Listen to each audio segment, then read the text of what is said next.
So, ayun guys, no? Mga lods, magandang hapon. O, nandito na po tayo ngayon sa bahay ni nanay kung saan yung bibigyan natin ng konting tulong. So, pasensya na po at ngayon lang ako nakapunta dito gawa ng galing pa ako sa trabaho kagabi, so nagpahinga muna ako ng konti, no? So, ayun po, nandito na rin ako ngayon. So, tatanungin natin siya kung ano ba talaga yung dapat niyang anuhin, no? Unahin na gusto niyang mangyari, kung sa foods and then medicine, kung sakaling may karamdaman pa rin siya ngayon, or either yung munting kubo niya, no, mga lods.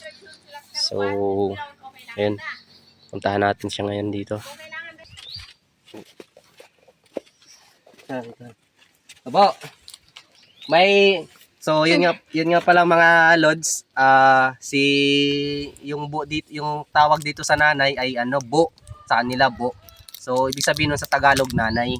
So tapos medyo malakas yung boses natin ngayon kasi nga medyo may kahinaan na yung pandinig ni nanay, no? So baka sabihin niyo na sinisigawan ko siya, hindi yun. So medyo mahina na yung pandinig niya. So ngayon bo, yung yung mayroong isang grupo na gusto magtulong kay sa inyo nini na big yung ito yung team paangat. So shout out sa team paangat, no. So nandito na ngayon.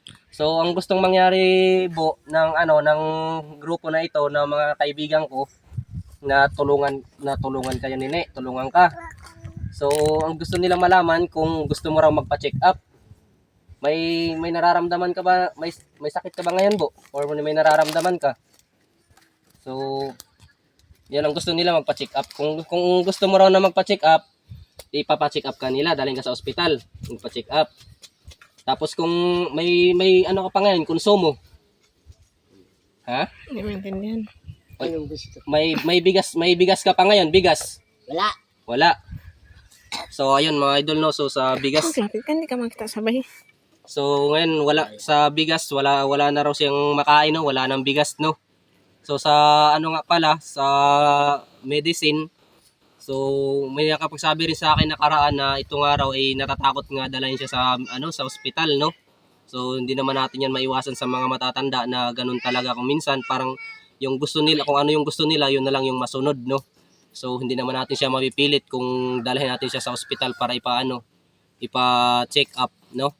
So ngayon ang sabi niya wala na raw siyang bigas, so siguro kailangan ma-provide na natin sa kanya sa yung niya, no, mga about sa foods niya, no. So tapos yun bo, yung plano nila kung ngayon 'di ba, wala kang pagkain, wala ka ng bigas. So magpapadala sila ng pambili na ibibili natin ng pagkain mo, na konsumo mo, ng bigas, kung ano yung mga kailangan mo, sabon, asukal, kape, ganun. And then sa bo, yung team paangat, sa susunod na plano nila, ipaayos tong kubo mo. So okay lang sa iyo bo na pag-anuhin natin to, ayusin natin yung bahay mo.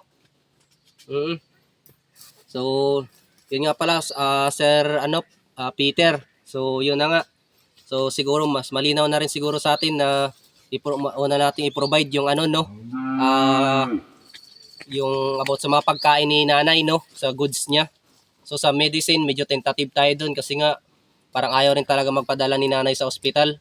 So although ngayon, may inuubo siya ng inuubo siya, pero parang normal na rin siguro sa kanya dahil ayaw niya nga, hindi naman natin ito mapilit na magpumunta ng ospital. So siguro matutulong natin ngayon sa first step sa kanya talaga about sa pagkain niya, tsaka siguro mapambili na lang rin ng konting vitamins niya, no. Tapos ayun, pinaliwanag ko na rin yung dito sa bahay niya na yung sunod natin na planong gawin ay ipaayos yung bahay niya. So ganoon na lang bo, no. Bukas kung kung anong madesisyonan ng sa grupo ng team paangat na magpadala ng pera para pambili ng ng bigas, ulam, ihatid lang namin dito bukas.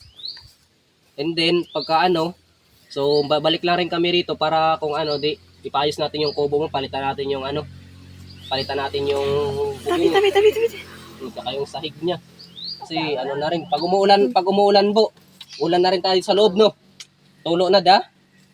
So yun na nga mga idol, sinasabi ko pag umuulan, ulan na rin talaga sa loob ng bahay niya. So Kaya mas ano talaga siya, mas madali siyang anuhan ng sakit kasi nga gawa ng ganun. Pagka di gaya ngayon, pasulpot-sulpot pa, sumpong-sumpong yung ulan, yung panahon. So ganun, madalas nababasa rin siya, no. So ngayon, so check natin ngayon yung loob ng bahay niya mga lods. So para makita natin kung ano yung sitwasyon niya talaga rito. Para ano, so para malinaw, no. So ayun. So Bo, check lang, ano ko lang ha, check ko lang yung loob ng bahay mo, Bo, ha. Para makita. So ayan. So yan, oh mga idol. So yan yung bahay ngayon ni nanay, no. Oh, butas-butas na yung sahig. So ayan. Uy, O tignan nyo yung, tinila ko si Rafi. Saan ka kumuha ng pagkain mo? Ahima ko lang. tignan nyo yung, yung bubong niya, idol, mga idol. Oh, wala na talaga. Kawawang kawawa na si nanay. Wala ako. So yun. So okay na rin, no. So Saan ka kumuha ng pagkain niya? Sasagutin ka yan. ayan mga idol, oh. Kahit yung dingding niyang ng kubo niya, wala na rin talaga. So isang ihip na lang to ng hangin, tanggal talaga to. So ayun. So mga lods, may karagdagan tayong tanong kay Bo, no. Kay nanay, tatanong lang natin kung saan siya kumukuha ng ano kinakain niya sa araw-araw, kasi minsan lang rin talaga ako nakakabigay sa kanya pag sumobra-sobra yung sahod namin, nakakabigay kami. So tatanungin natin ngayon si Bo, no.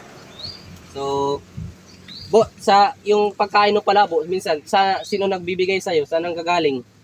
Pagka walang may nakakabigay na ano, natulong mula sa amin, sa ano, sino nagbibigay sa iyo? Wala din. So ano, minsan kinakain mo kamuting kahoy, saging. So yun, no, mga lods.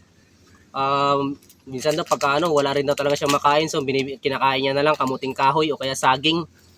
So para makalampas lang sa ano, maka-survive lang sa gutom. So yun na lang muna, yun na lang muna mga lods, no. And then next step na lang tayo. So update ko na lang rin kayo if ever na ano, so pagbalik namin dito. So sinabihan ko na rin si nanay na bukas kung sakasakali mo may desisyon na tayo mamaya, may desisyon na kayo regarding sa ano na to, interview ko. So sabi ko sa kanya kung ano, bukas babalik ako para ibigay sa kanya yung mga pangangailangan niya gaya ng sa bigas, kaya ulam, mga ano niya rito, sabon, mga ganyan, o kaya tsaka yung mga pang ano, mga gamot-gamot na pang ano, kumbaga first aid, ganun. So yun na lang muna, no. Hanggang sa susunod. So maraming salamat, Team Pangat, God bless. And then sana ano, marami pa tayong matulungan na gaya ni nanay sa darating na panahon.